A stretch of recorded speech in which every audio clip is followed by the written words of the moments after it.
Good day, good afternoon, good evening. I am Monica Valente, Executive Secretary of the São Paulo Forum, and I have the honor of opening the virtual international meeting Fidel is Fidel. This meeting is being held in tribute to our dear Commander-in-Chief and from the Fidel Castro Ruz Center, officially opened on November the 25th on the occasion of the 65th anniversary of the departure of the Grand Mayat, carrying 82 expeditionaries headed by Fidel to continue the struggle for the independence of Cuba, a struggle that gained victory on January the 1st, 1959. We also celebrate the memory of our Commander-in-Chief, Fidel Castro Ruz, on the occasion of the 5th anniversary of his physical disappearance. With this virtual meeting, this international virtual meeting, Fidel is Fidel, we also officially announce the existence of the center named after him.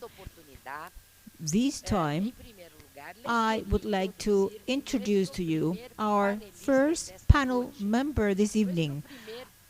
Our first lecturer is Comrade Master René González Barrios, the director of the Fidel Castro Ruz Center that has been recently inaugurated. He will discuss internationalism and solidarity in Commander-in-Chief Fidel Castro Ruz. Master René González Barrios is a graduate of legal sciences at the University of Havana in 1984.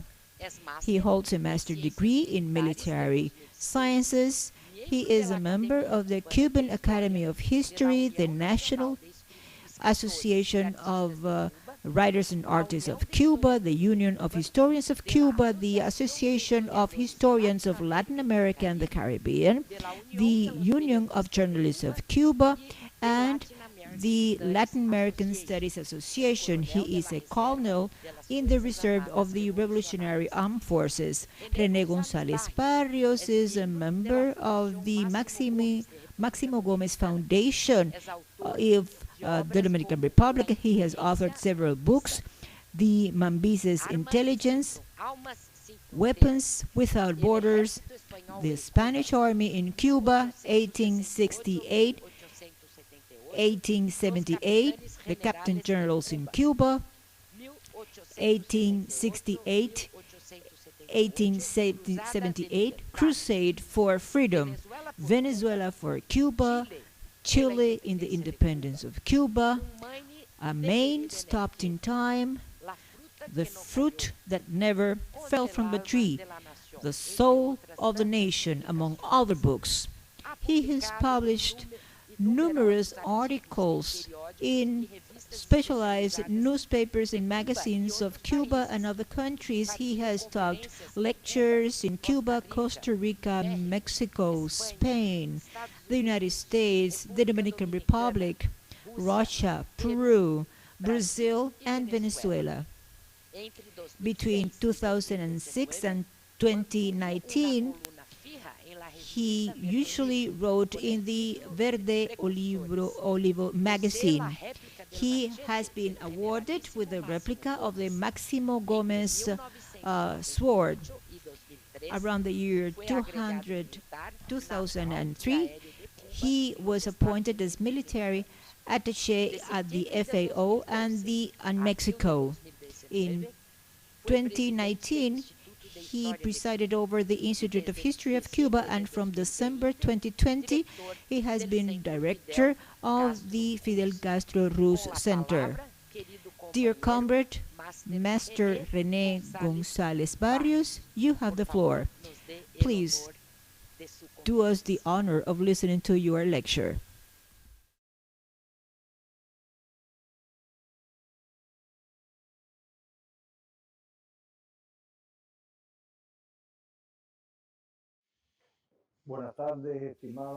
Good afternoon, esteemed Monica. Fraternal and warm greetings to all friends of the São Paulo Forum wherever you may be, may you receive the warmest recognition from the group of converts who work at the Fidel Castro Ruz Center. My presentation will deal with the history of solidarity and internationalism in Fidel. The Commander-in-Chief always attached a very high importance to these two aspects. The history of the independence of Cuba has been, since the very beginning of the independence wars, a history that also has to do with internationalism and solidarity. The father of the Cuban homeland, Carlos Manuel de Céspedes, in the decree passed on October the 10th, 1868, when our people launched to the struggle against Spanish colonialism, stated that Cuba began that war so that once independence had been achieved, he would stretch out a fraternal hand to all peoples of the world. This fraternal idea entertained by the forefathers of Cuba was shared by José Martí, who defended the Cuban cause as a humanitarian cause. Homeland, as he said, was humanity. The Cuban cause, he said, was inseparable from the cause of Puerto Rico, the Antilles. Carlos Manuel de Céspedes, the father of the Cuban homeland, had sent a group of Cuban revolutionaries to the United States so that they could prepare for the war to attain independence in Puerto Rico. And Martí had created the basis of the party, saying that this struggle was to achieve Cuba's independence and to help achieve the Puerto Rican independence. All the Cuban struggle forefathers, including Martí, Céspedes, Antonio Maceo, and many Cuban generals who fought during the independence wars,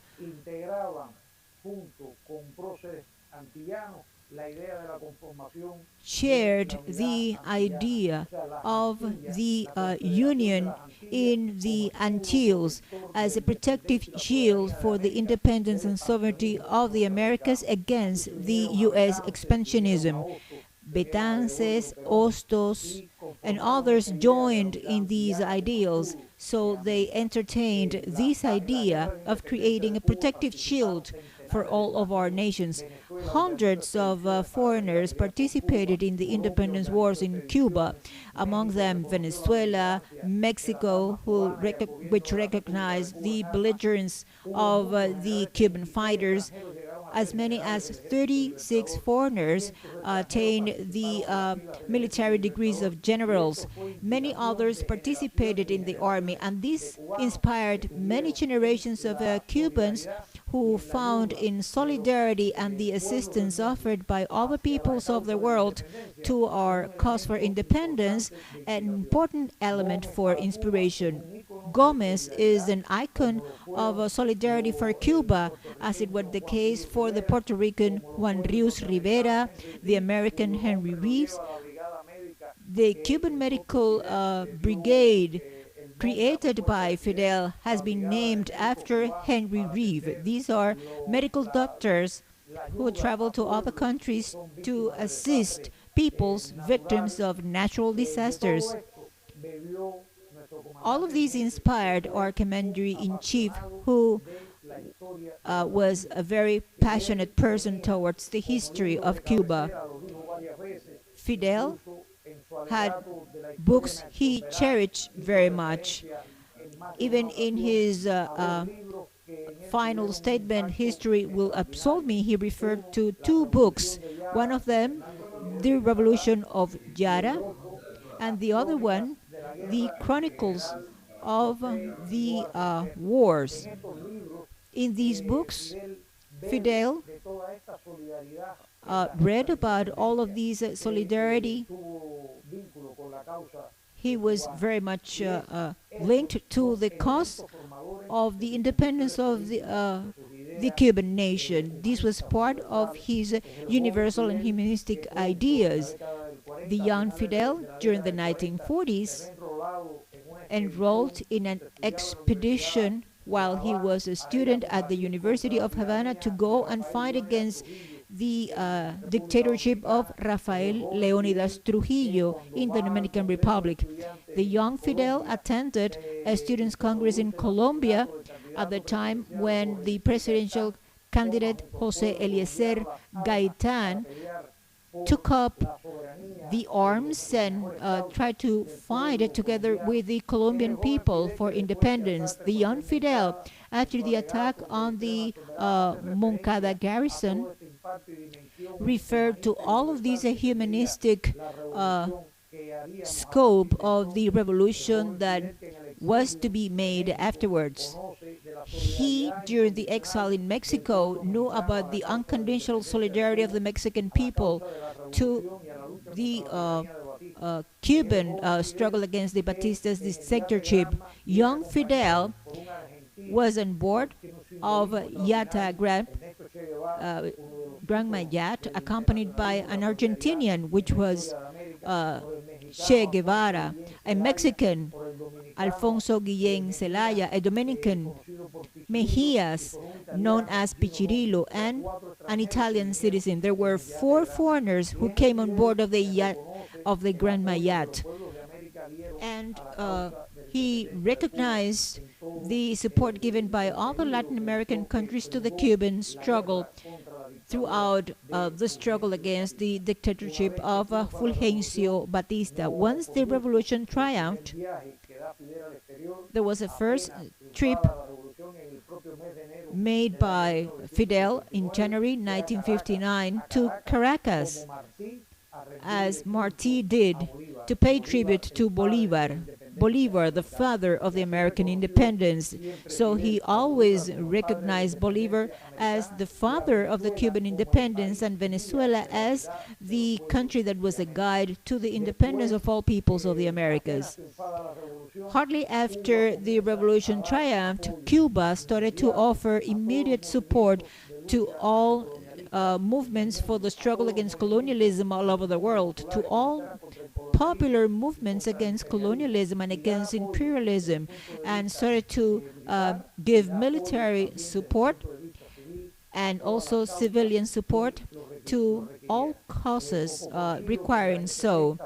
It is well known that during the 1960s, at the time of the earthquake in Chile, Fidel sent a medical brigade there. In 1963, we sent the first medical brigade to Algeria to help the Algerian people,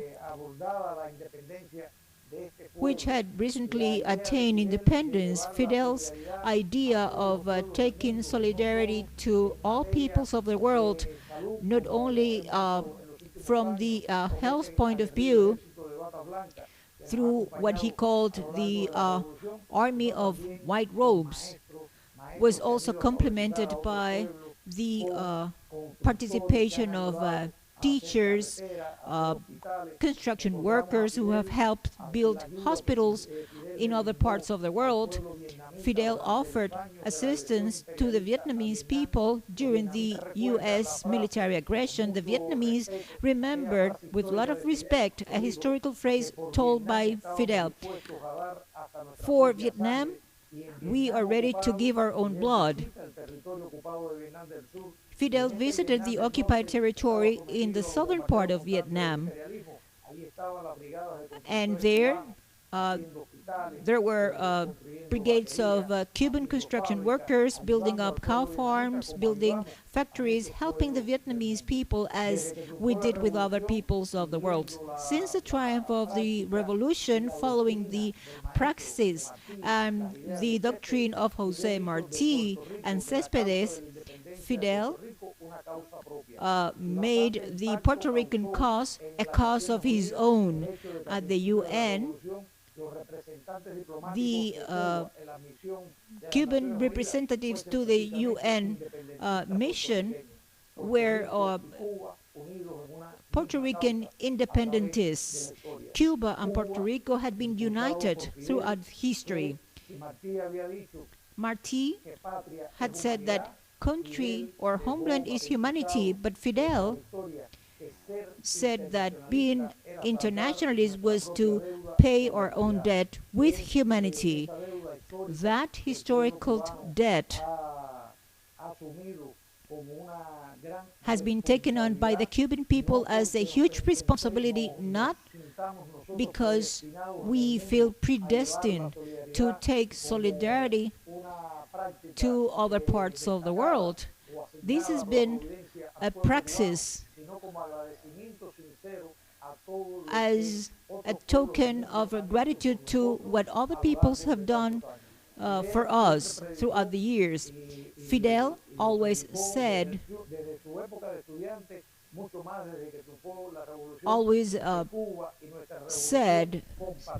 that Cuba and our revolution shared the little that we have, that Cuba was not giving away whatever was redundant. And that idea, that kind of heart, is what we have conveyed to other peoples. For 16 years, we helped the Angolan people to consolidate its sovereignty. More than 2,000 Cubans died during the struggle, but the comrades who had the opportunity to participate in that noble war took pride in that. Here we have Katiuska Blanco, who worked as a war correspondent in Angola. This was important not only for Cuba, but also for the history of Africa, because in Angola, Cuba gave its grain of sand to consolidate the independence in the southern cone of Africa.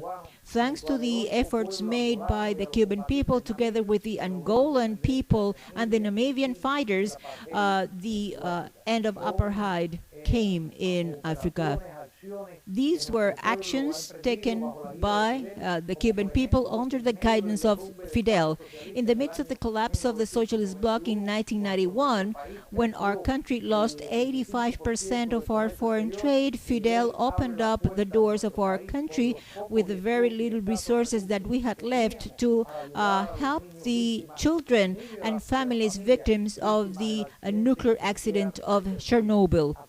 Cuba has been very pleased to fulfill the dreams entertained by Martí and Céspedes and the dreams by Fidel, for whom internationalism was a main pillar of the revolution and socialism. In this Fidel Castro Center that we recently opened, where we proudly have a group of young people working, including researchers and other professionals. In this center, we have 2 rooms devoted to solidarity. One of them to the solidarity given by Cuba, civil assistance by Cuba to other peoples of the world, the solidarity that we have received, and the other one devoted to the solidarity that we express in support of other liberation movements. This is a tribute paid by this center to the memory of our dear Commander-in-Chief. Thank you very much. Thank you very much, Comrade René González Barrios, for your most important lecture on internationalism and humanism of Commander Fidel Castro Ruz. About Fidel and the Cuban nation. From Fidel and from the Cuban nation, we learn that solidarity is not sharing what is redundant, but rather sharing what we have. This has been a guiding principle for the Cuban Revolution, and all of this is thanks to the dear Commander-in-Chief Fidel Castro. We learned that. We, the socialists from all over the world, have learned that. Thank you very much for your presentation. And now, we will listen to our next panel member, our dear Katiuska Blanco Castiñeiras, the head of the Department of Biographical Studies of the Fidel Castro Ruz Center. She will refer to the humanism of Commander-in-Chief Fidel Castro Ruz. Katiuska Blanco Castiñeiras is a journalist by profession, a writer, an essayist, and a researcher. She has dedicated herself to investigate, to research on the life of Fidel Castro and the Cuban Revolution. She was a summa cum laude graduate from the University of Havana in 1987. She was, as we have just heard from René, she was a war correspondent at the People's Republic of Angola in 1989. She returned to that country as a special envoy of Granma newspaper. She reported for that newspaper for 10 years. She worked for Hero newspaper at the province of Matanzas. And from 1997 to 1989, she directed the office of the spokesperson of the Cuban Chancellery.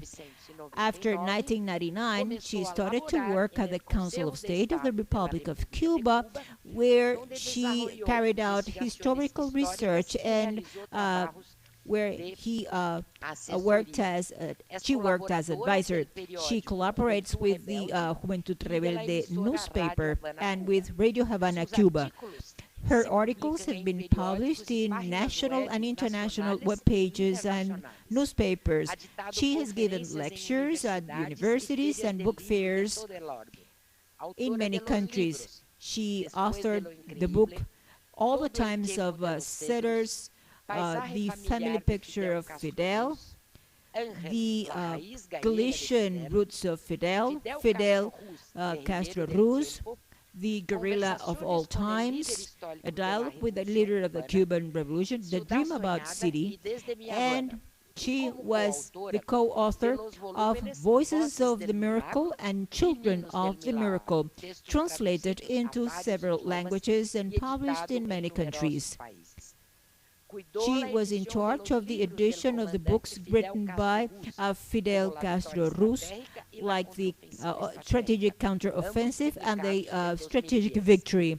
She is a member of the Union of Journalists of Cuba, the Union of Writers and Artists of Cuba, the National Union of Historians of Cuba, and the Network of Intellectuals, Artists, Social Movements for the Defense of Humanity.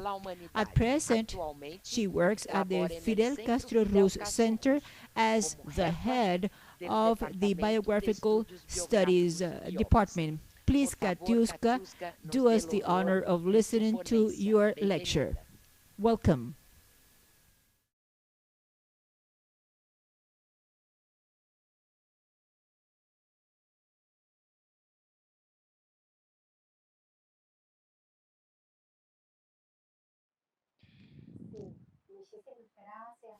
Thank you very much for your introduction. I send a warm embrace from Cuba to all the comrades of the São Paulo Forum and the peoples of our region and the world, from the Fidel Castro Ruz Center, that has just started working on the dissemination of the thoughts, work, and life of our Commander-in-Chief. As our director, René González Barrios, explained before, Fidel's solidarity began in Cuba and afterwards covered the whole Latin American and Caribbean region and the world. The history of his active participation in the solidarity movements all around the world, through our cooperation and support to revolutionary movements and the struggles of the peoples, was mainly triggered by Fidel's humanistic vocation. Fidel Castro Ruz was taught in his house, in his family home, to be sensitive to others. He was taught to share everything he had with other people, including, of course, those that were most in need. Since he was a child, when he couldn't truly understand why there were differences, class differences, and could not even question himself about this, about the world order, he was nevertheless sensitive to others when he shared everything he had to those most in need in his home in Biran. I always remember the city historian Eusebio Leal Spengler when he said that Fidel's father had created a kind of utopia in Biran. That utopia consisted in trying to support one another and share everything they had, even though this could reduce the family wealth. This was part of Fidel's family history. And during his life, Fidel never boasted about being a member of a wealthy family, a family of wealthy farmers. He actually claimed that both of his parents came from a modest family and were hardworking people. Once when Raúl spoke about these topics, he said to me, "My parents were hardworking people. They got up very early in the morning, in the wee hours of the morning, and they went to bed early in the evening. And actually, these people were very kind to their workers." It is told that Ángel, Fidel's father, used to give coffee and cigars to the workers of his farm. And it was in this kind of environment in which the humblest people were included, where Fidel grew up. There was a very inclusive treatment, egalitarian treatment, in spite of the differences that were evident in economic terms. And this marked Fidel's life from the very beginning. Later on, when Fidel started school, he had the chance to ask himself questions about society and the surrounding world. And then he started reading books that aroused his interest and led him to ask questions about everything. He started reading, for example, about the different schools of thought, different political ideas and trends. There was a specific book about these topics, about the history of social classes throughout history. So Fidel read these books and started studying political economy. And he asked himself, how is it possible that the capitalist system becomes irrational and absurd and causes misery and hunger to the crowd? And that's when Fidel turned into a utopian socialist. He was a man that wanted to transform the life that surrounded him, not only in Cuba, but also in Latin America, the Caribbean, and the world. There is a book by Fidel published in 2016, which I believe is extraordinary, where he writes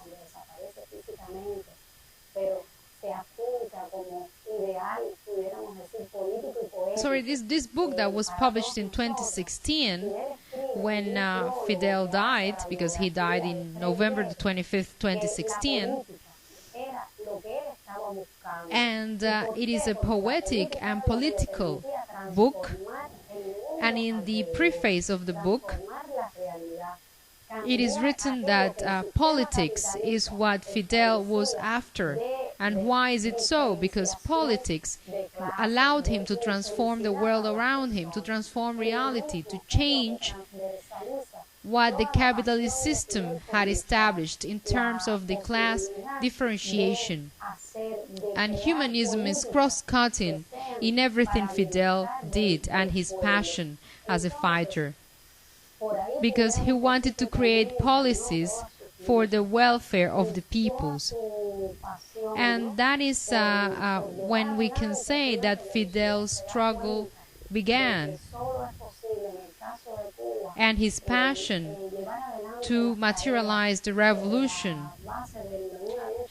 That is when he realized that it was possible to fulfill various tasks on the basis of the insurrectional struggle.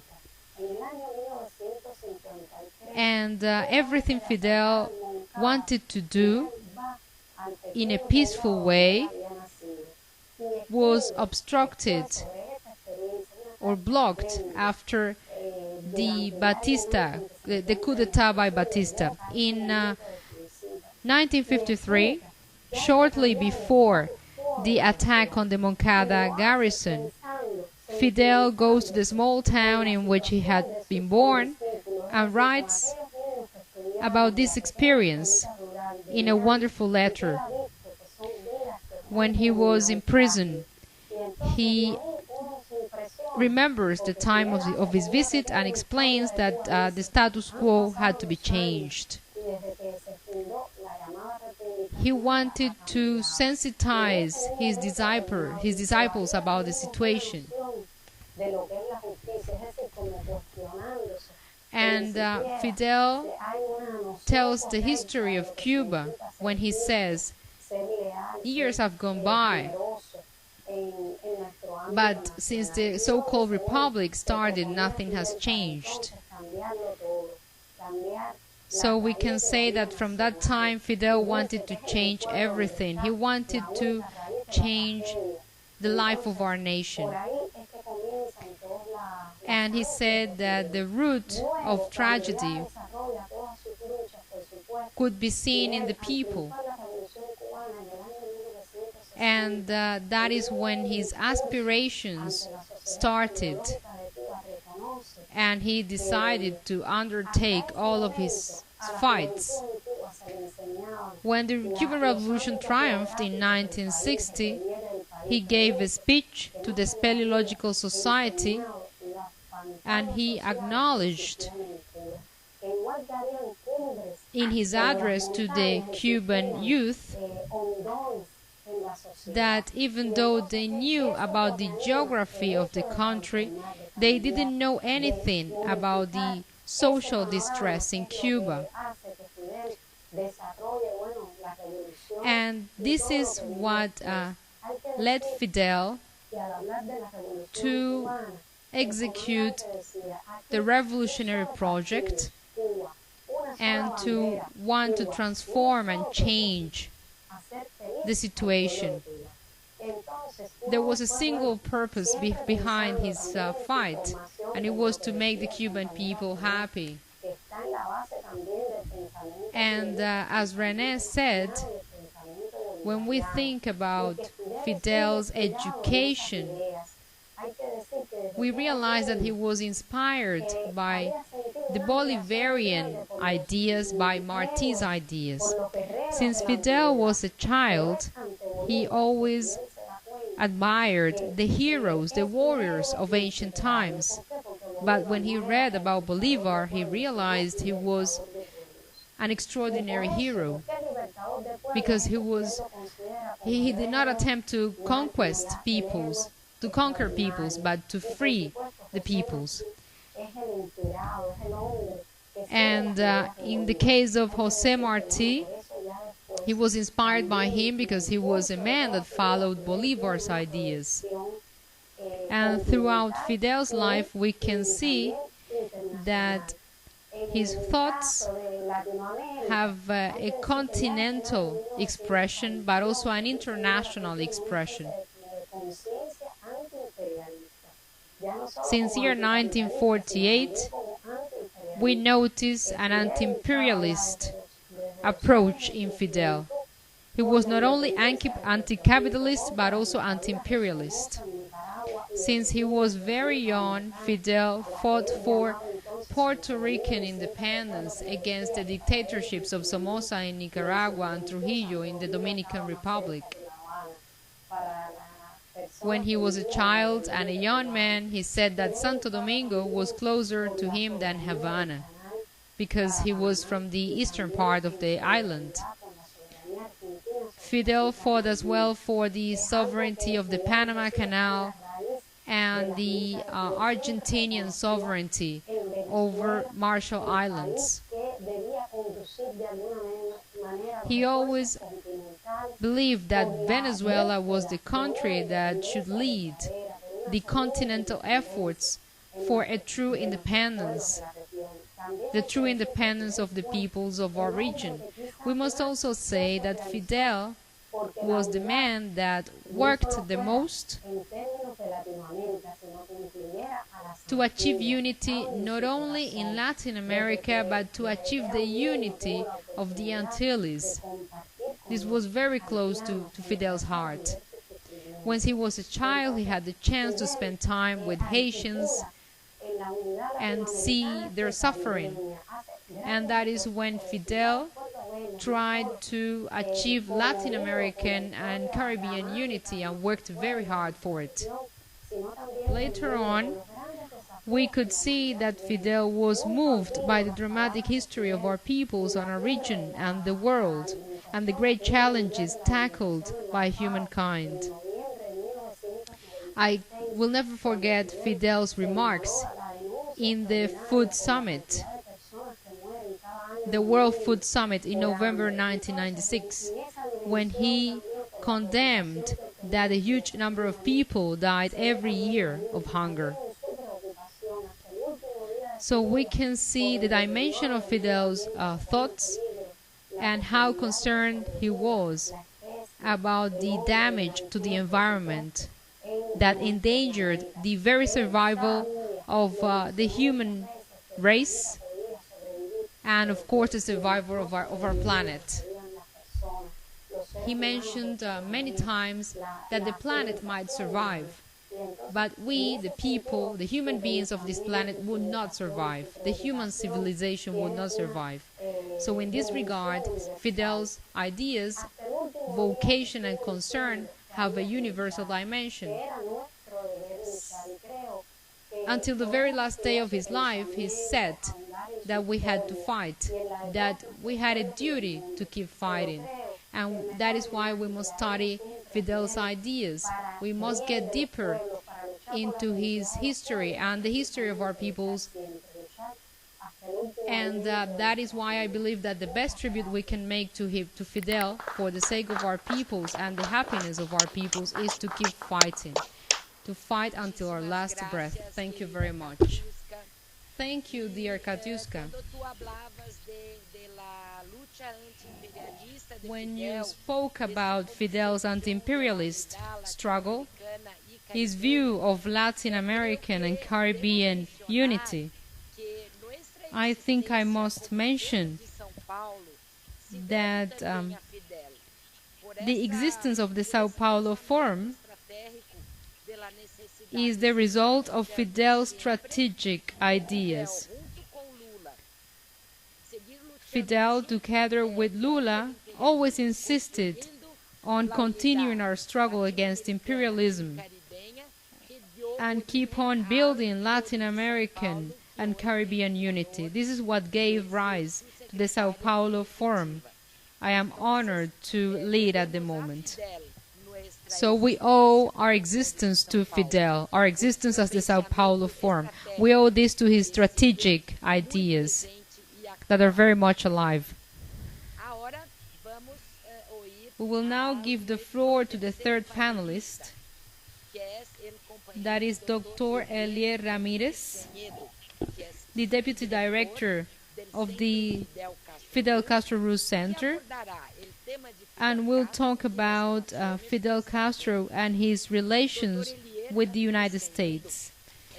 Dr. Elier Ramirez Cañedo graduated as a Bachelor of History from the University of Havana in 2006. He graduated with honors. He was the president of the Federation of University Students in the University of Havana from 2005 to 2006. He was the most outstanding graduate in the university. He has a master's degree in contemporary history and international relations. He has a PhD in historical sciences since 2011.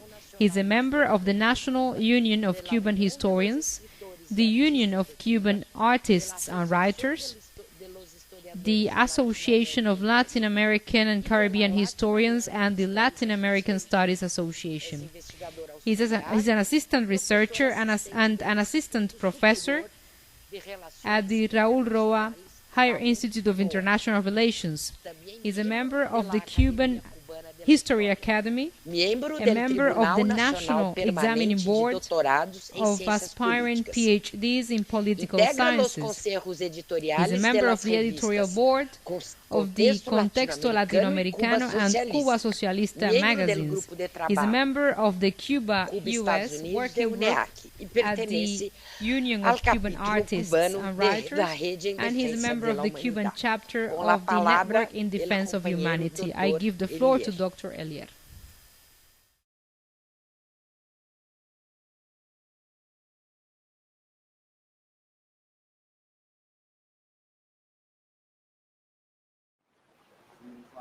Yes, greetings to all the comrades who are watching us, friends all of Cuba, friends of the São Paulo Forum.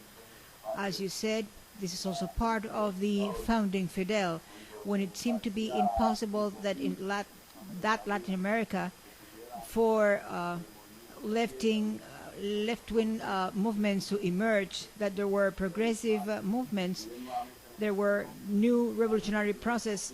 Fidel again talked to us to turn the impossible into an infinite possibility, together with the president, with the comrade Lula da Silva, who would later on become president of Brazil. I believe that he continues to be a referent today in this forum, which is also marked by the imprint of Fidel. Today is more necessary than ever. Will we need to enhance again the forces of the left, the progressive forces, to enhance unity, which is indispensable precisely so that we can all survive as peoples against the U.S. imperialism. Well, yes, to speak about Fidel and the U.S.-Cuba relation, to speak about the anti-imperialist Fidel, we must say that, as Katiuska said, and as René said, that Fidel had a profound knowledge of the history of Cuba. He was passionate about the history of our country, about the history of Latin America, about the universal history, and based on all of that experience, he learned a lot of lessons that history is teaching us on and on up until the present. Of course, he was a connoisseur of all the American interventions in our country, of all that had happened until that moment when he started to struggle to change the circumstances over and over again. There seemed to be a geographic fatalism because this was also revealed in Fidel. Our people was engaged in the struggle for independence. There was, again, the U.S. hand. After 30 years of struggle for the independence in the 19th century, precisely in 1898, the U.S. interfered after so much blood had been shed. Precisely, there were also the dreams by José Martí, and these interventions for decades. In 1906, in 1912, in 1933, the U.S. had practically the full domain over the island in every sense, from the economic point of view, from the financial point of view, and of course through the amendment, Platt Amendment. This legal miscreation that was imposed forcefully on our people. And it was through that history, that experience, and also the studies he made of the classics of Marxism, the Communist Manifesto, the imperialism, the superior phase of capitalism. He studied other classic, some as such as Lenin, Marx, Engels, and I believe that in Fidel, all of these anti-imperialist ideas were consolidated. coming from the Cuban tradition, but particularly from Martí, to be able to understand how Fidel viewed the U.S., how Fidel embraced the anti-imperialist causes. Of course, you have to go to José Martí. José Martí is at the roots of his ideas, not only his anti-imperialist thinking, but his entire thinking and his history of struggle. We have to remember Fidel in 1949 when the Yankee Marines dared to desecrate the statue of José Martí at the Central Park. Fidel was precisely among those young people who protested against that action. This was something that was repeated in our country, particularly in the Guantanamo zone, where there was a U.S. naval base imposed against the will of our people. These were the evil things that happened during that Republican history, and Fidel protested against that.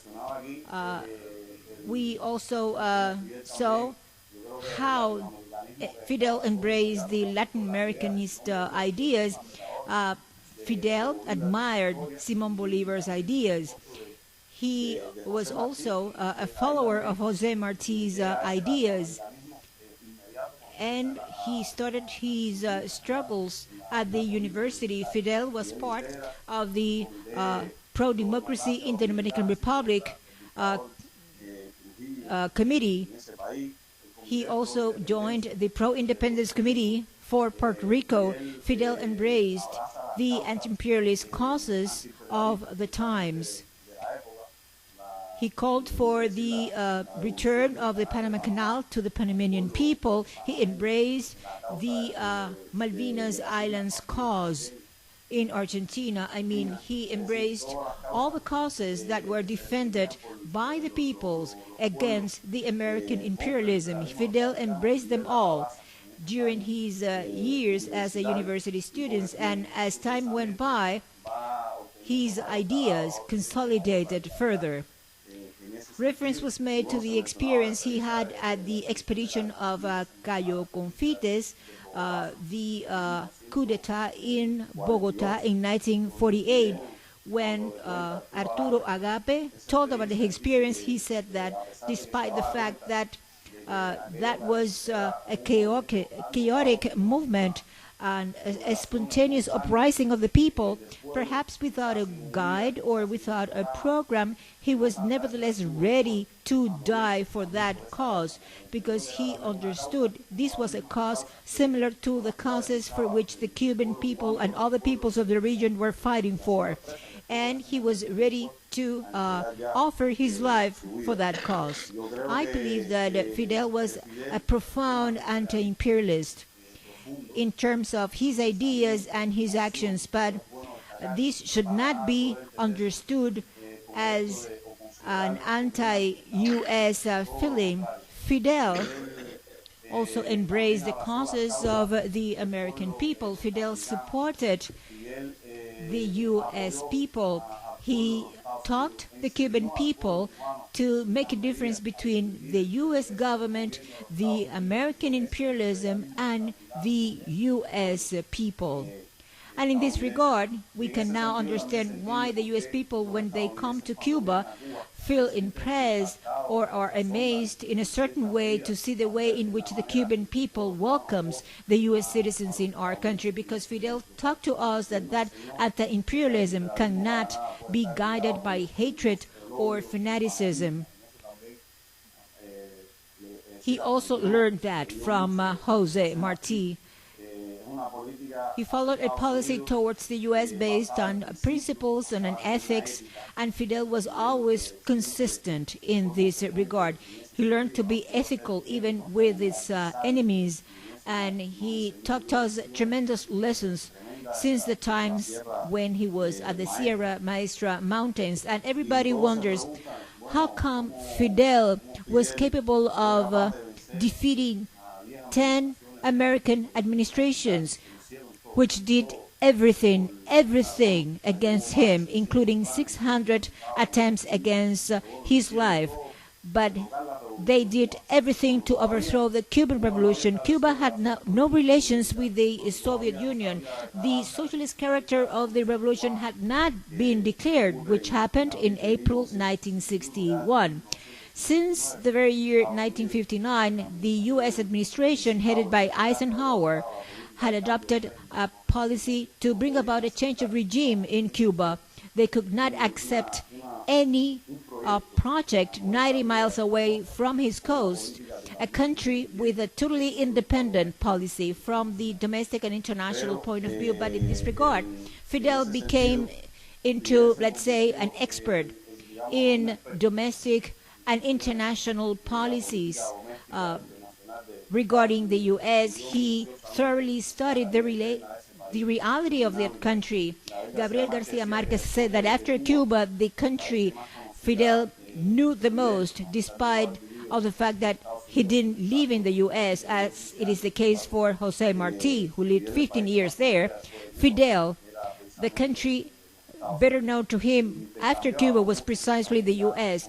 He usually met with many Americans, U.S. Congress members, solidarity delegations, cultural personalities from that country, artists, intellectuals. He had excellent relations, and I believe that that kind of knowledge, of course, there are other factors which explain why Cuba managed to survive and overcome. I believe that that was also a fundamental factor. Fidel managed to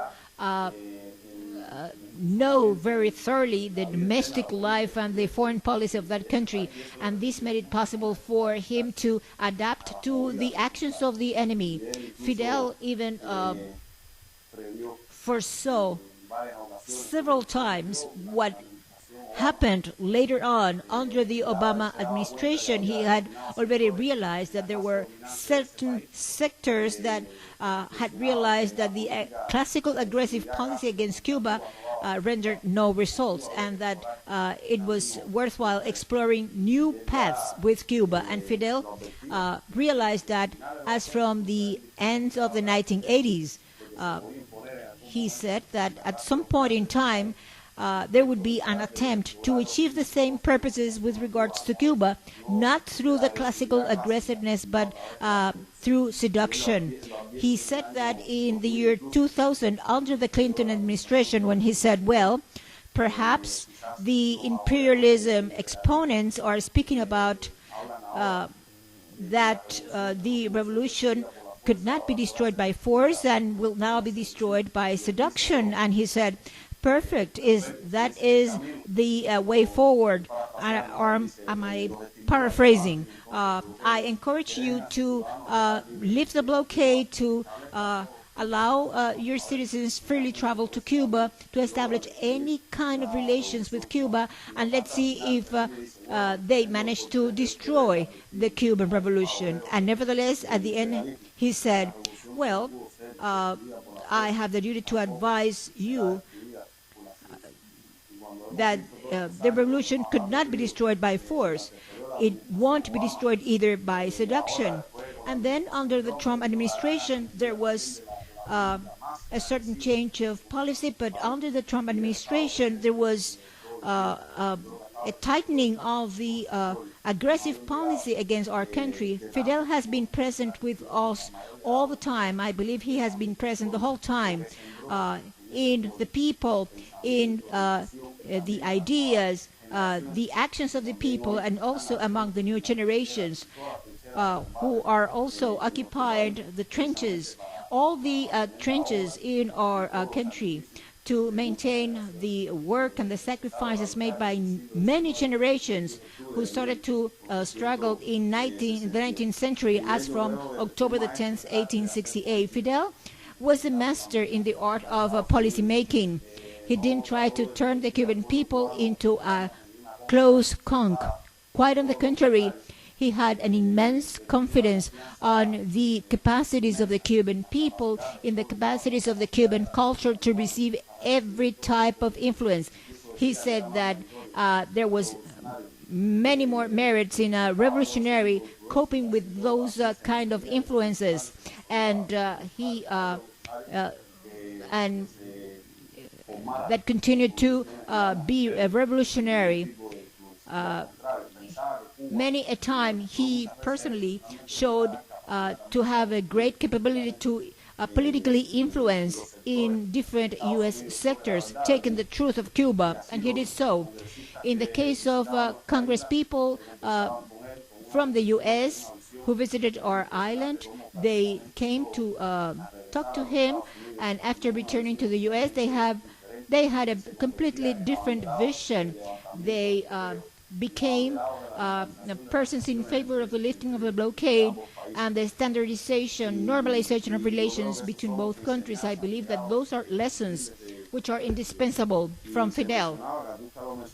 Katiuska mentioned that. I believe that the most important way to cope with that imperialism was the ideas first stated by Jose Marti when he said, our life depends on our union, or on our unity. Fidel was an avant-garde of unity, not only among peoples, but also among social movements, parties, with an anti-dogmatic, creative, dialectic vision, because he strongly believed, as he said many a time, that the main enemy of the peoples of Latin America and the Caribbean, of all the peoples of the world and the humanity as a whole, was precisely the imperialism. And in this regard, I believe there's a lot to be studied, a lot to be disseminated from the ideas and praxis of Fidel.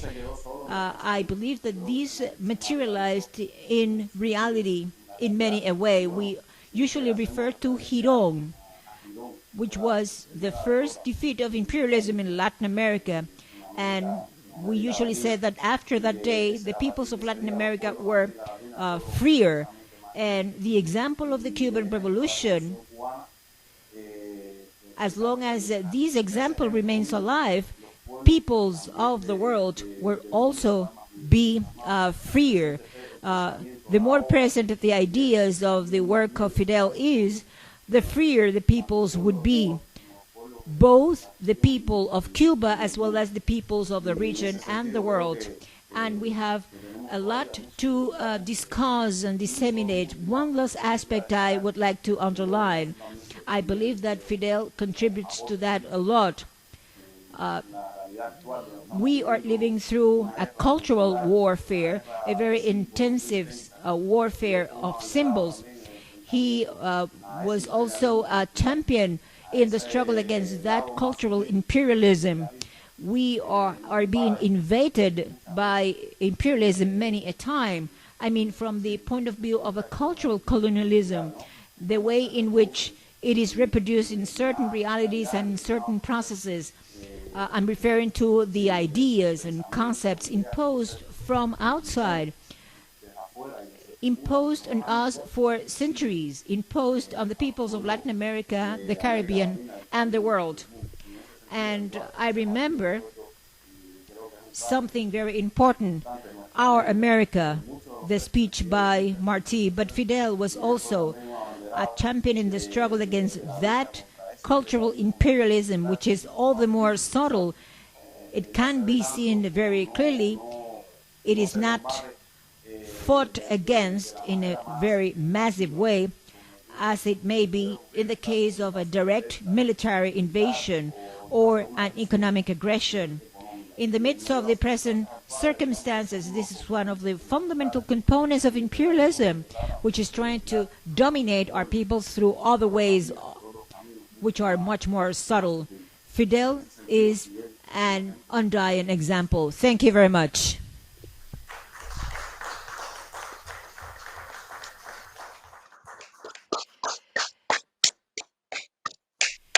Thank you very much, Dr. Elier Ramirez, who is also a member of the Central Committee of the Communist Party of Cuba, a young deputy to the National People's Power Assembly.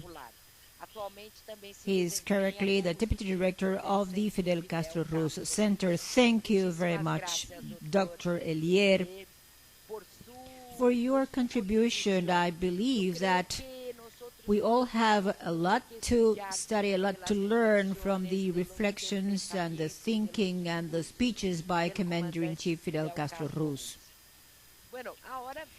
Now the time has come to introduce, to present a documentary film very interesting entitled A Work Very Much Like Fidel by the Cuban journalist Wilmer Rodriguez Fernandez about the creation of the Fidel Castro Ruz Center. We are today presenting it to the world.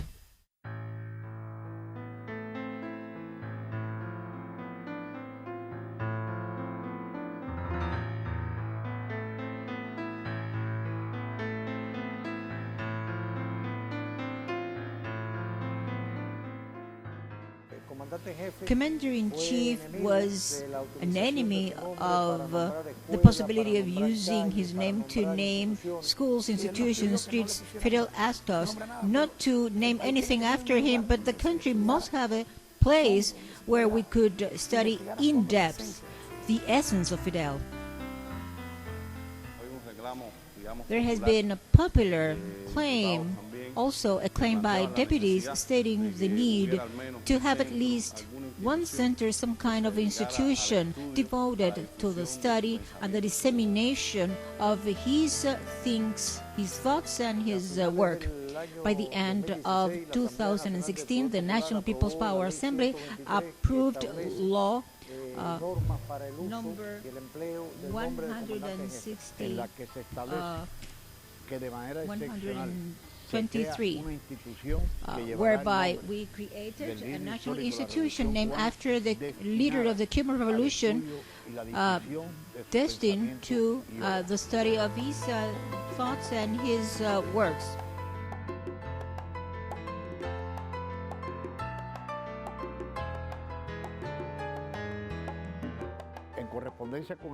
Very much in tune with that decision, on February the 7th, 2018, Presidential Decree number 21 was proclaimed by the Army General Raúl Castro Ruz. At that time, he was the president of the Councils of State and Ministers, whereby he designated a working group made up by experts and representatives from different state bodies in order to design a proposal and lead the creation of this work. A working group had the very high honor and also the difficult challenge to build a center like this. This group was headed by Comrade Alberto Alvariño Atienzar, the one who was personally conducted the whole process of creation of this facility. The creation of this work was also led by Comrade Eusebio Leal. From the very beginning, we worked on the main concepts behind the foundation of this center. That was on February 2018 when our dear Leal summoned me to his office in a very solemn way, as he used to work, holding in his hand this decree signed by the Army General Raúl Castro, and he appointed me as the head of that working team to build the Fidel Castro Ruz Center. We didn't know the name back then, but we knew it was going to be a work dedicated to Fidel. We analyzed the possible sites for this center. There were 3 proposals he made to me. We visited all the 3 sites, but at the end, we decided this was the most appropriate place. And I asked him, "How do you like it?" And he said to me, "That is the place." Why did we choose this house? Our Commander-in-Chief drove by this house every day on his way to the Palace of the Revolution. It is located at the very center of Havana. The Fidel Castro Center comprises the whole block between streets 11th, 13th, and Paseo and A avenues. We have the main gate at the 11th Street. It is surrounded by gardens. I mean, this place has every necessary condition and extension allowing for an institution of this nature. The house belonged to a family descended from very rich Catalonian bankers. There was one young man, member of that family, who studied in Paris. He dropped school in 1897, and he engaged in an expedition to struggle for the independence of Cuba and ended up by being a captain of Máximo Gómez's army as an aide to Rafael Rodriguez. These men gave the soundness to the family that lived here for many years. This old house was restored, and we worked to rescue the monumental values. When you visit this place, you may reach to the conclusion that we are a country of persons who are dreamers and are capable of materializing their dreams. What has been done here in terms of the reconstruction work has been labor feat. To me, it is a heroic action. The fact to see that there is body and soul put in this place, inspired, of course, by the beautiful and noble life of our Commander-in-Chief.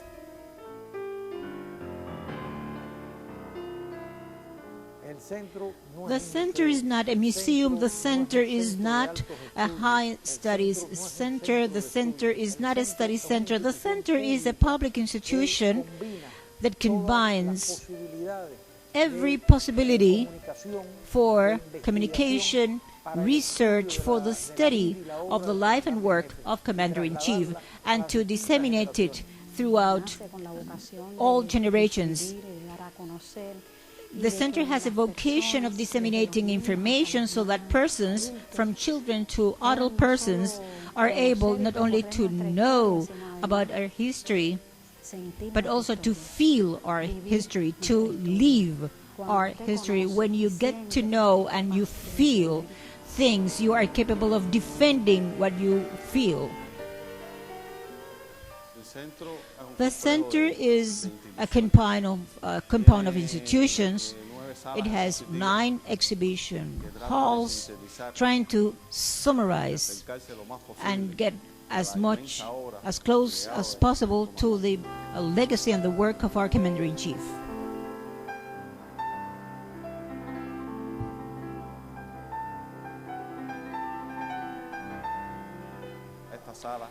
This hall, which is the Guerrilla Exhibition Hall, gets closer to the Fidel as a strategist, as a tactician, during the Sierra Maestra mountain struggle and after the triumph of the revolution. Fidel is a country. This is the name of an exhibition hall trying to show the Cuba that was denounced by Fidel during the history will absolve me statement, and what is the Cuba that is being passed on to us. What we tell here is the time of the revolution, the history of our people, of the crowds that moved to defend what we have today. So I believe that this is about the people and about Fidel, and in this regard I think this is something wonderful, which is of extraordinary use for the study of our history, but also for the defense of our nation.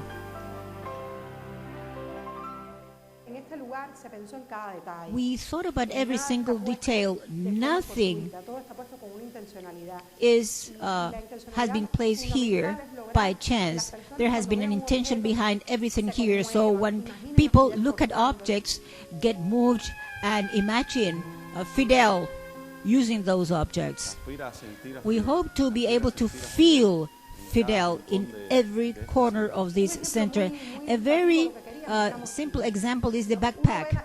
When you look at the images of the backpack carried by Fidel, you cannot imagine how big it is, but if you imagine it filled with things and you imagine Fidel carrying out throughout the paths of the Sierra Maestra mountains, this very common object begins to acquire a new meaning. This is what we look for, to exhibit the object, the exponent as we call it, and to add value to it, which is the use given by Fidel to it.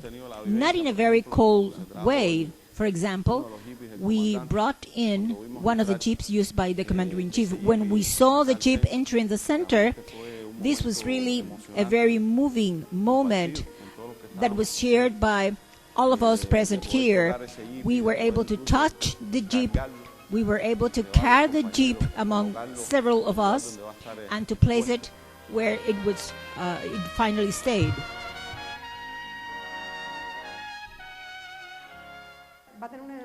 The people will have an augmented reality possibility. People would be able to see Fidel riding on the jeep. People will be able to see Fidel in the move. We knew that he was a very modest person for all aspects of his life, but here we unveiled some of the most important facts about his life, always with the idea of getting closer in a very respectful way to his life. We may say with the desire of going deeper into those aspects that contribute to the general knowledge about a time. I call it the time of setters, the time of the revolution. It was important when telling the life of Fidel as a guerrilla fighter to be able to exhibit the weapons. Although Fidel was a man of peace, and if we included too many weapons, we run the risk of portraying Fidel as a man of war. So we decided to exhibit the telescopic sight rifle owned by Fidel. We wanted to exhibit an AK rifle, which accompanied him throughout his life. This was his personal weapon. This AK has one modification. It bears a longer ammunition clip. So we found it very interesting for our people to be able to see that. The center is not only a center for the young people. It is an institution created for the study and the dissemination of the ideas and the work of our Commander-in-Chief for all generations to come, not only for the Cuban people, but also for public from other countries, from readers, researchers, and every other person willing to know about the history of the Cuban Revolution. This is a hall that shows a timeline, trying to portray a chronological approach since the birth of Fidel until he died in 2016.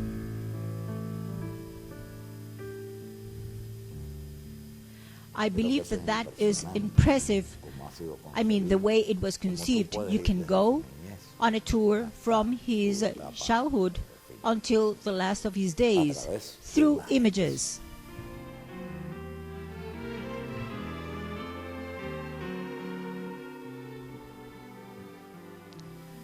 Looking at pictures is very moving. Pictures tell a lot.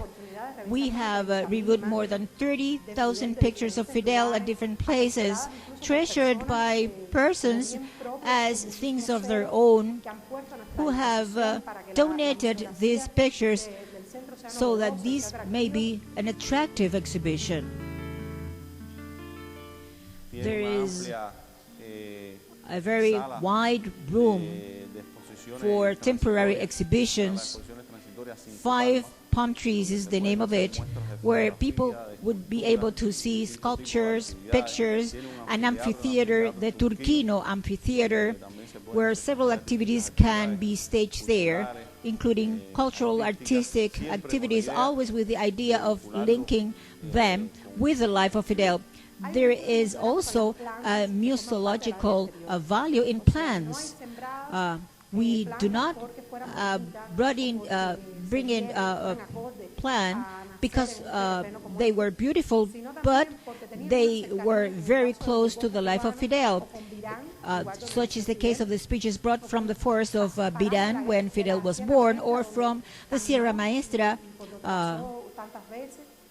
There is a forest we call forest of the Friends of the World, including plants from Venezuela. And such is the case for every detail. There is a reason behind each of them. There is a waterfall here with stones brought from La Plata, from the communities nearby the Sierra Maestra mountains. We have wonderful pictures showing those moments. We have an interactive room where people would be able to see no less than 40 virtual visits to places linked to the history of our Commander-in-Chief and the revolution. There are many young people here in Havana who, due to several reasons, including economic reasons, have been unable to visit La Plata or the Moncada Garrison or ride on the Gran Mayat. All of that would be possible in this room. This is another important factor in this center. The center was created with the technological support which is state-of-the-art. And in this regard, I would say to you that this was necessary. The technology is just a vehicle that allow us to convey the intensity of the lives of the life of the Fidel Castro. That is its role. The technology is a support that would make it possible to put up this exhibition, to strike a proportion, the right proportion. And this was a gradual work with the designers. We have worked with very talented designers. They are used to deal with historical issues, to work with museums, and this was all in our favor.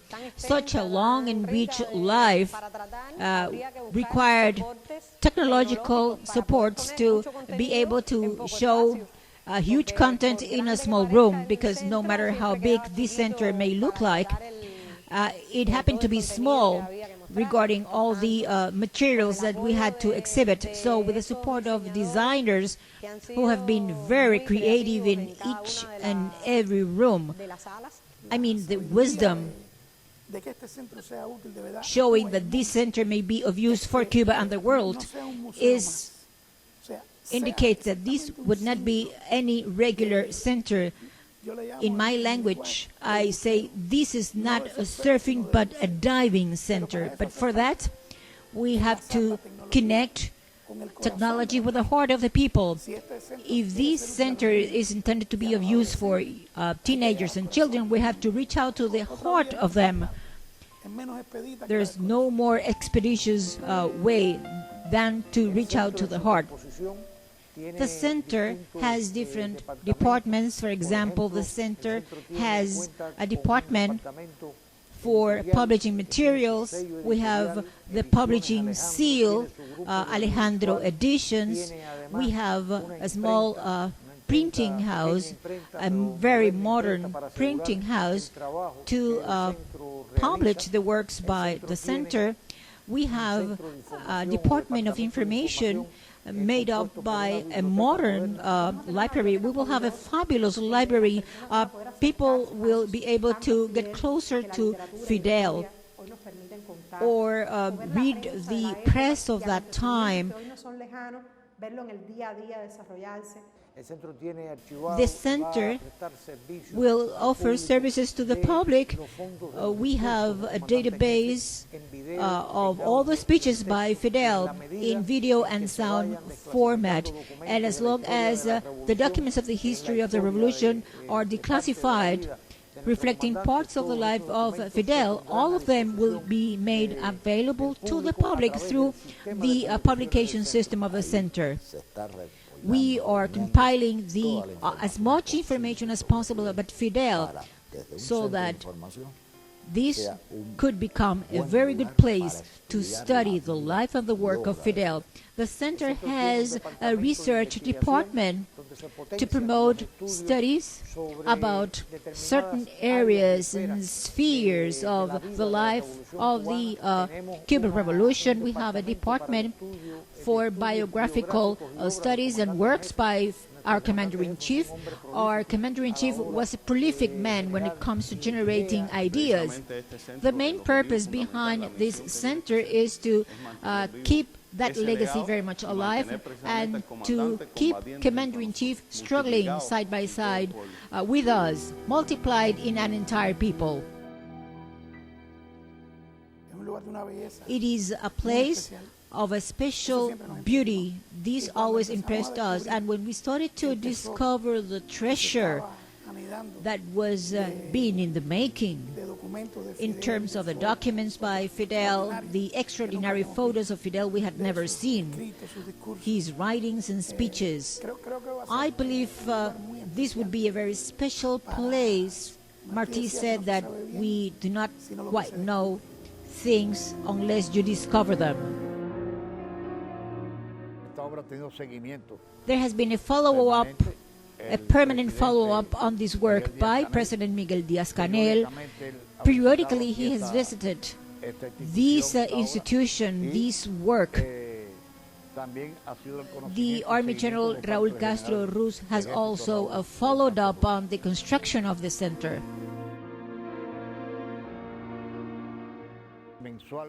Every month, the President met with the working group, and with the same periodicity, he visited the center. Whenever we presented some proposals to the President, he ended up by saying, well, these must be finally made just as you have proposed. And this was also the opinion of Leal. Whenever we submitted a dossier, well, designers allowed himself to dream. He always said to us, but not little sketches. Not only that, these must be exactly materialized, and I believe that we have met those expectations. That is why we are preparing a dossier, because those who look at the center now could not believe what we really found here. To look at this center, the quality of the work, the passion behind this work, the consistency with which people have worked here, this makes us feel really proud about the work made by all the men and women who have been part of this group. None of the components of this center, none of the tasks carried out have been done by a single person. There has been always a collective spirit, even in decision-making processes, to reach the best solutions, to further perfect whatever could be further perfected. And this has been a collective work. I believe that it is a big challenge, because this is just the beginning, but for an efficient operation of this institution, for it to be able to meet its goal, I believe this is a very big challenge.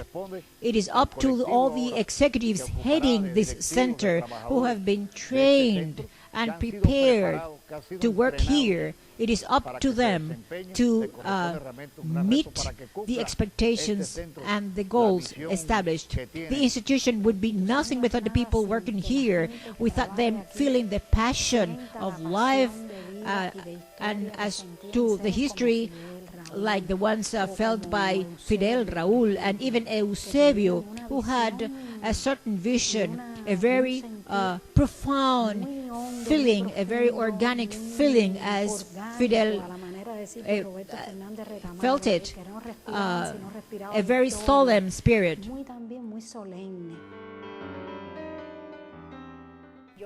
When this is open, we will all feel proud of having contributed our grain of sand. We managed to have here as many as 300 workers, including construction workers, the military unit workers, the Ministry of the Interior construction workers, made up by very young people, during a very tough year because of the lack of resources. This work has been built under very difficult conditions. First, because of the tightening of the genocidal Yankee blockade imposed against our country, which has also had an impact on the scarcity of financial resources and inputs in the midst of the pandemic. We must say that more than 300 workers from different disciplines, there hasn't been a single case infected with the COVID-19 pandemic. This speaks very highly about the measures adopted and the discipline maintained among them, and up until today, this has continued to be so. There has been a project that goes beyond the center. By the authorities of the city, there has been an outside impact to improve the image of our community, the streets, the houses. We have painted the building. Vedado has been benefited by all of these actions. In addition of being a neighbor in this constituency, I can also work in this center, which will help me to know Fidel better. This center invites you to go deeper into the work of Fidel and who he was. Present here has always been the spirit and the lessons by Fidel. I can assure you that Fidel's team has been working here as his bodyguards, all those people who loved Fidel, who was side by side with Fidel, the shorthand writers, secretaries. Such a team has been working here. Perhaps they didn't have the opportunity of working close to him before, but I'm sure they have left his imprint here. In this center, when we started to work, we asked the young people and the workers to dream in a center with a vision of the future. What has been done is to materialize that dream, the same dream entertained by Eusebio Leal when he first raised the idea of creating a center that would live up to Fidel's works. This is the place for all Cubans, the friends of the world, any person willing to come closer to Cuba, every good man, good-willing man to come closer to Fidel can come and find the proper space to do that.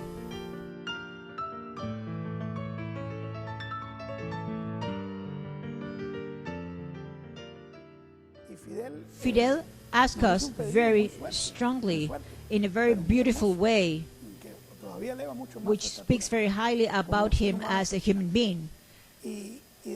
And the country decided to have a place to treasure and study and accumulate in an organized way the testimony of such a beautiful life, the testimony of such a necessary work. Well, this is just a gift that we are presenting to a country that deeply loves its guide.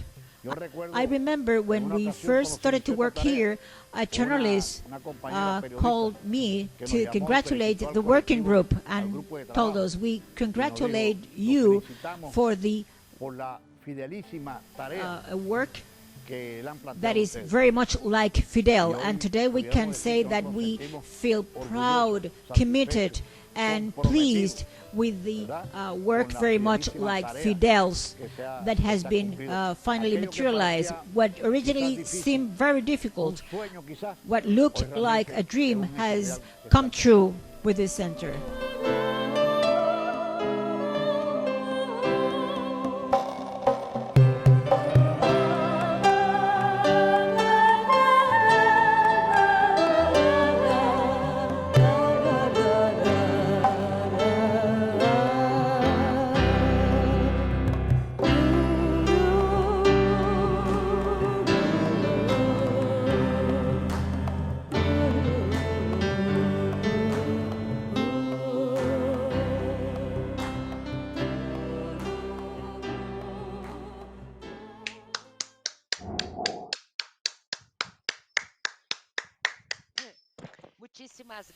Thank you very much for the documentary. I want to tell you that this passion that was put in the project for the construction of the Fidel Castro Ruz Center is something that we feel in this documentary. And it actually inspires us to visit the center. For example, I believe that I will take a few days off once the pandemic finishes so that I can visit the Fidel Castro Ruz Center. Congratulations to all the men and women that were involved in the design and execution of such an important project, which is a living museum. And it teaches us the vocation for disseminating the history of one people and the life of such an exceptional leader as Fidel Castro Ruz. Now we are going to watch some videos of various personalities that wanted to participate in this celebration of the memory of our Commander-in-Chief. In the first place, we will see a video sent by Eve de Bonafini, who is the founder of the Plaza de Mayo Mothers Association from Argentina.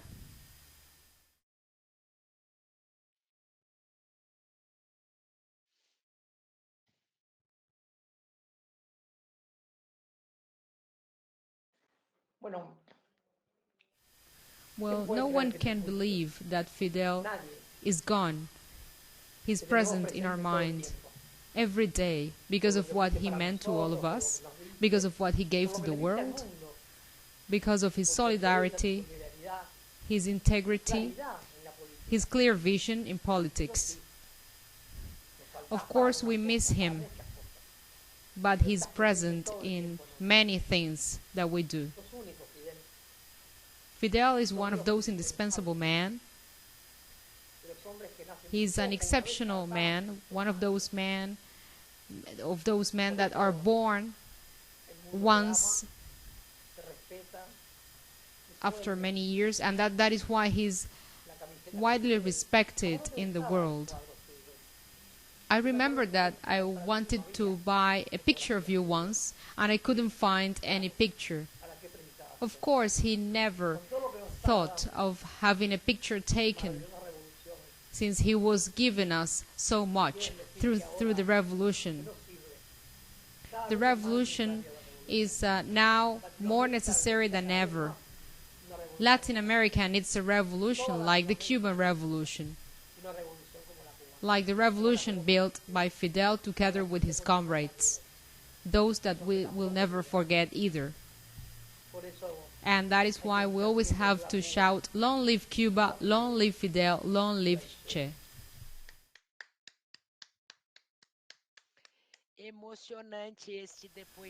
Ebe de Bonafini's statement has been really moving. She's a long-time fighter, and now we will see another video sent by Antonio del Conde, known as El Cuate, from Mexico. He was the owner of the Granma yacht and a collaborator of the Cuban revolutionary fighters that left Mexico in 1956 together with Fidel to continue the fight for independence in Cuba. Take a look at his beautiful statement. He's a wonderful human being, Antonio del Conde, El Cuate from Mexico.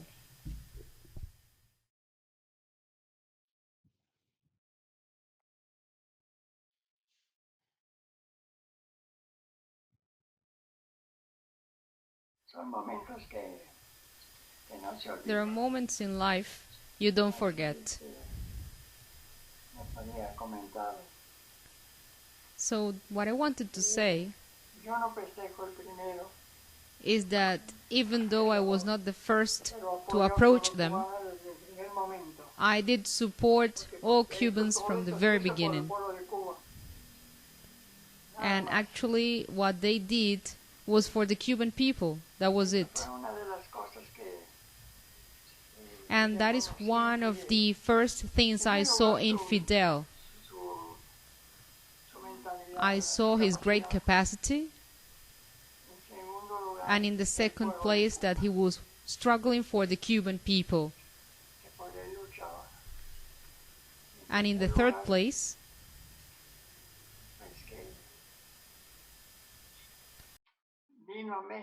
I also realized that he came to Mexico because he couldn't do anything in Cuba anymore. So he came to my shop, and I was at his service immediately. I didn't know anything about him. But from minute zero, I knew who Fidel Castro was. He asked me if I had weaponry, and I did. I had them in a window in my shop, and I was displaying them for the public. And I asked him, "What was your question?" He asked the same question again. He asked me if I had weaponry, if I had specific weaponry, and I was surprised. Behind the window in my shop, I had specific weapons. I had kept them for 5-6 years. I knew my business, and I was a weapon amateur. So when he repeated the question, I didn't reply. And I said to him, "Can we talk in private?" I didn't know anything about him because the news then didn't arrive as soon as nowadays.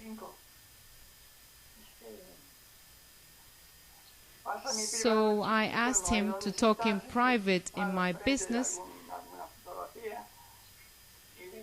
and I told him once again, "Can you repeat your question, please?" It was the third time I did that, and he asked the same question. And I said, "This customer is a special customer. He's not an ordinary man." And I had a long and narrow shop. I had 3 windows, and there were another 2 people and me.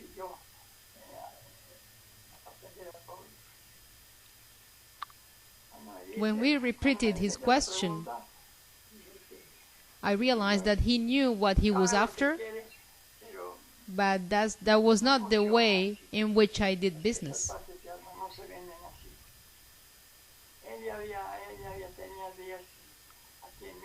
And he had already made a tour of Mexico. He had visited other places, other shops. He knew about the prices.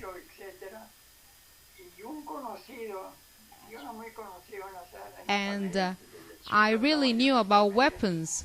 I had worked in armories since I was a child. I was taught about it by my father. Everyone knew me, everyone in this business. And apparently Don Pepe Clemente recommended Fidel to go see me. At that time we were about the same age.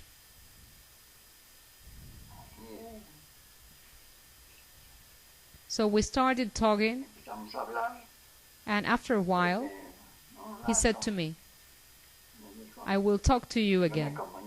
I will get in touch. I will call you." And that's how my involvement in the Cuban Revolution started.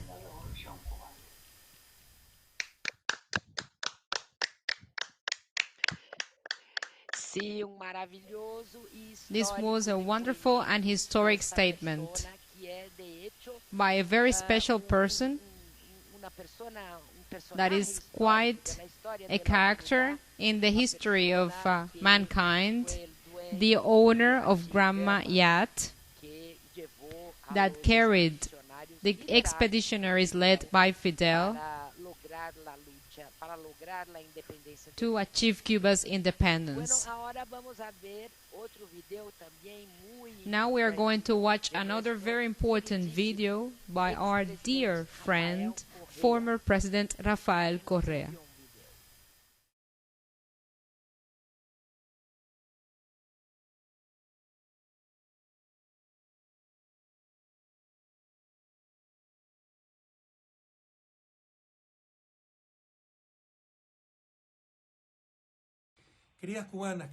Dear Cubans, brothers and sisters from Latin America, receive my warm embrace.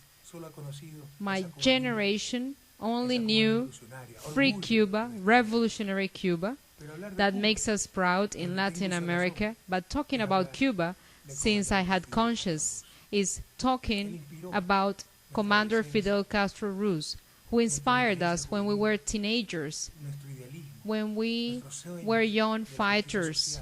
He inspired our idealism, our dreams of social justice, and the search for a better, more equitable, and fairer and humane world. I never imagined that life would give me the privilege of meeting Fidel in person and sitting with him, talking for hours.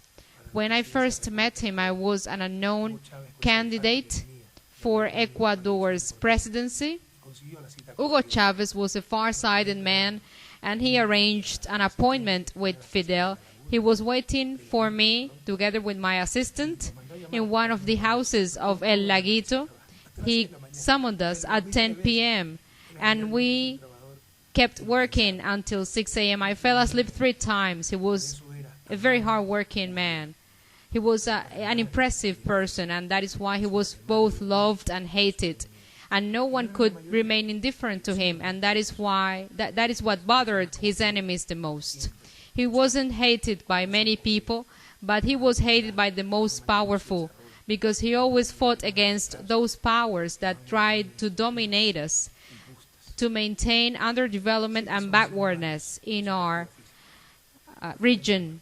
I know that 5 years have elapsed since Fidel died, but he didn't really die, because he still vibrates in the mountains, on children's way to schools, in the soul of every idealist young, and in the struggle of our peoples for the absolute eradication of poverty and their development. And that is why Fidel's Cuba will keep struggling, will persevere in the fight against the blockade that goes against the wonderful development indicators of Cuba, that is one of the highest in the region, because there is human talent in Cuba, and this goes against the achievement of human progress with equity and fairness for everyone. That is why Fidel didn't die. He will still live on. Long live Fidel, and ever onwards to victory. After such a warm statement, we want to echo the words of dear President Rafael Correa. It is true that Fidel didn't die. He's still present with his ideas, his lessons. He will live on in the struggle of each of us in Latin America and the Caribbean and the whole world. And that is why we can say that Fidel is still Fidel. And that is how we bring this international virtual meeting to a conclusion. We thank all of you for accompanying us. To close this meeting, we are going to show a video of the song by Cuban singer Raúl Torres. This is a beautiful song entitled Riding with Fidel. Good morning, good afternoon, and good evening.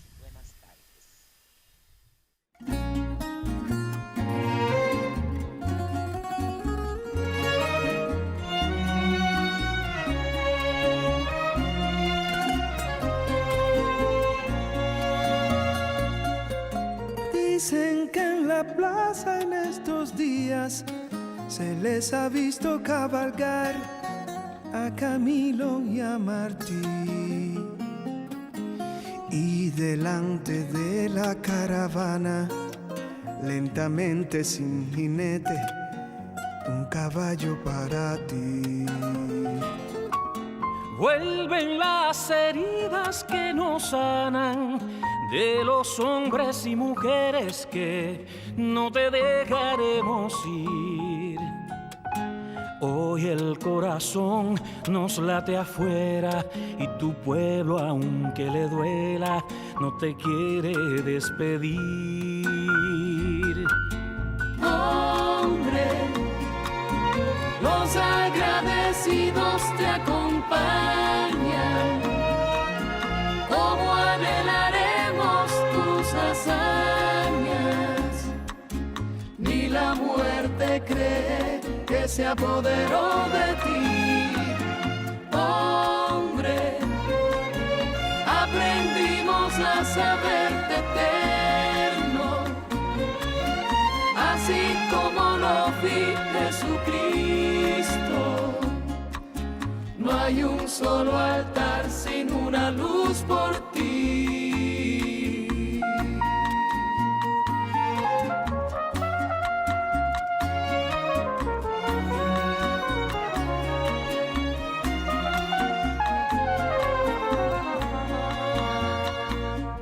Hoy no quiero decirte comandante, ni barbudo ni gigante, todo lo que sé de ti.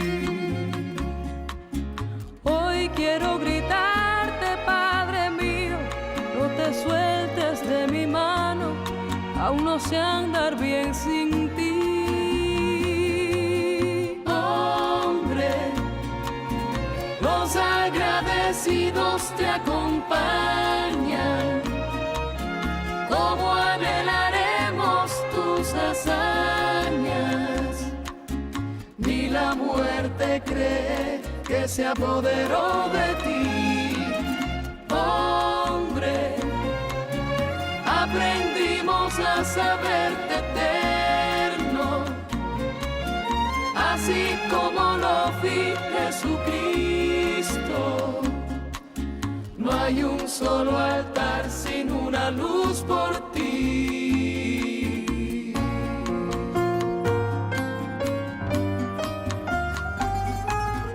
Hombre, los agradecidos te acompañan. ¿Cómo anhelaremos tus hazañas? Ni la muerte cree que se apoderó de ti. Hombre, aprendimos a saberte eterno, así como lo vi Jesucristo. No hay un solo altar sin una luz por ti. Dicen que en la plaza esta mañana ya no caben más corceles llegando de otro confín. Una multitud desesperada de héroes de espaldas aladas que se han dado cita aquí. Y delante de la caravana, lentamente sin jinete, un caballo para